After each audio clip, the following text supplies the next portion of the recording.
राजा हे रोहिया में जामी दुलाहिया में पौनरवा भी घासावा हो पौनरवा भी घासावा हो आवे रोहिया में जाम जय पौनरवा भी घासावा हो रोहिया में जाम जय पौनरवा भी अरे डोलावा तो फिर के हो जाता डोलावा का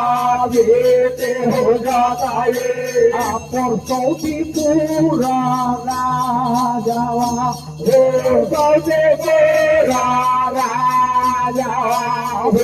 रोहिया में जाम जाई पौना रावा अदोभे आधा आधा हो रोहिया में जाम जाई पौना रावा हो आधा हो चलो उस समय में जो टिक महाराज कलक की दुल्हीन इस रैया में पौनरवा दुबी लामी घास घास जाम जाए के आज तोरा डोला के भरल नदी गंगा में बिग दे तारी हम अगर तोर डोला गंगा जी में डूब जाए तो डोला के नामे हम लोला लेके जाए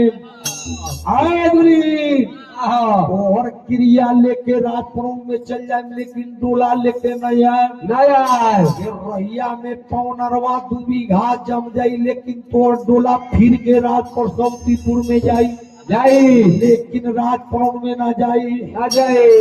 इतने कह के राजा ज्योतिक महाराज डोलावा के बिगदल राजा ज्योति डोलावा के बिगदल राजा ज्योति गंगा के अनारावा हो गंगा के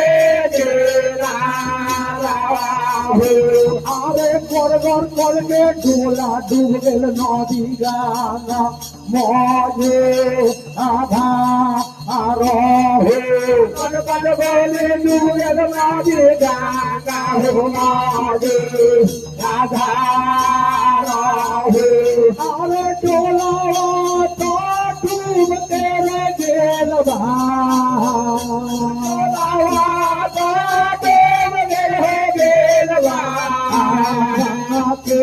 की अनारावा हो गंगा के नारावा हो अरे सोनावा के मौला दिल में सूतलवा सोनावा के मौला दिल में सूतलवा गंगा कोटी मैया हो